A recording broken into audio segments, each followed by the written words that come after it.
दोस्तों, जो पॉलिटिक्स से अलग आज एक खबर पर बात करेंगे। जो खबर है मशहूर हेयर स्टाइलिस्ट जावेद हबीब के बारे में। जी हाँ दोस्तों, जावेद हबीब के खिलाफ एक नहीं, दो नहीं, तीन नहीं, 10 नहीं, बल्कि पूरे 32 एफआईआर दर्ज किए गए हैं संभल में। उत्तर प्रदेश के संभल में 32 एफआईआर दर्ज किए गए हैं जावेद हबीब के खिलाफ। क्या है पूरा मामला, इसके बारे में मैं आपको विस्तार से बताऊंगा। मेरा नाम नीतीश है। दोस्तों मशहूर हेयर स्टाइलिस्ट जावेद हबीब के खिलाफ उत्तर प्रदेश के संभल में 32 एफआईआर दर्ज किए गए हैं। जावेद हबीब पर आरोप है कि उन्होंने एक बिटकॉइन स्कीम में लोगों को फायदा पहुंचाने के नाम पर 5 से 7 लाख रुपए कई लोगों से लिए और कहा कि लोगों से वायदा किया गया कि जो प्रॉफिट होगा उनको, वो जितना पैसा उन्होंने लगाया है उससे 10 टाइम्स होगा। और ऐसा वादा करके हर एक व्यक्ति से 5 से 7 लाख रुपए ले लिए गए। जो कि उन पर आरोप है, उस आरोप के मुताबिक ये जो पूरा पर स्कैम का आरोप लगा है 8 करोड़ रुपए तक का है। उन्होंने लोगों को कहा था कि बिटकॉइन से जैसे ही आमदनी होगी तुरंत उनके बैंक खाते में ट्रांसफ़र हो जाएगा। लेकिन लोगों से पैसा लेने के 2 से 2.5 साल के बाद भी लोगों के अकाउंट में एक भी पैसा नहीं आया। और इसी संबंध में कई लोग पुलिस थाने पहुंचे और उन्होंने एफआईआर दर्ज करवाई है। पुलिस ने इस मामले की जांच की है और पाया कि जो लोग आरोप लगा रहे हैं वो बिल्कुल सही आरोप हैं। ये सारे पैसे एक कंपनी के जरिए लिए गए थे। इस कंपनी का नाम है फॉलिकल ग्लोबल कंपनी। इसके जरिए लोगों से हर एक आदमी से 5 से 7 लाख रुपए लिए गए थे।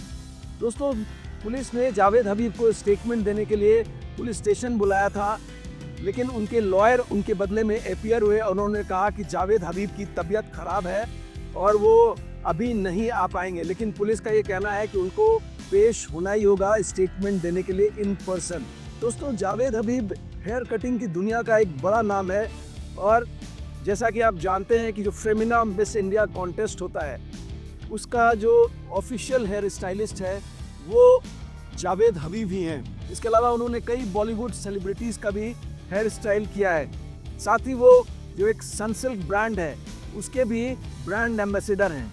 जावेद हबीब के खिलाफ एफआईआर दर्ज करने के अलावा लुकआउट सर्कुलर भी जारी कर दिया गया है ताकि वो देश छोड़कर नहीं जा पाए। अगर अलग अलग एयरपोर्ट से वो देश छोड़ने की कोशिश करते हैं तो उन्हें जाने नहीं दिया जाएगा, उनको देश छोड़ने नहीं दिया जाएगा। दोस्तों, जावेद हबीब का देश के 24 स्टेट में 110 शहरों में तकरीबन 900 हेयर सैलून का चेन है और उनकी जो आमदनी बताई जाती है वो कई 100 करोड़ में बताई जाती है। जो उनका टर्नओवर है वो सालाना टर्नओवर कई 100 करोड़ में बताया जाता है।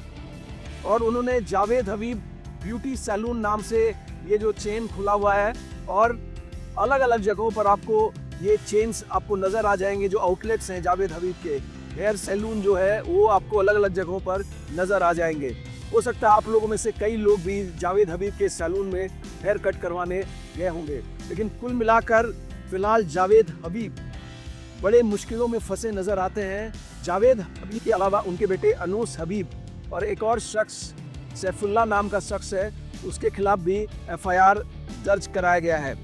तो अभी पुलिस फिलहाल इस मामले की तहकीकात कर रही है और एक के बाद एक कई लोग सामने आ रहे हैं और पुलिस उनकी शिकायत सुनकर हो सकता है कि ये जो अभी नंबर है एफआईआर का 32 ये आगे चलकर बढ़ भी सकता है। जाहिर तौर से बड़ी मुसीबत में फंसते हुए नजर आ रहे हैं जावेद हबीब और हो सकता है कि इस मामले में उनकी गिरफ्तारी भी हो जाए। तो ये थी हमारी आज की खबर। उम्मीद है आपको पसंद आई होगी। अगर आपको हमारी ये खबर पसंद आई हो तो काइंडली हमें लाइक करें, शेयर करें और सब्सक्राइब करें। जय हिंद, जय भारत।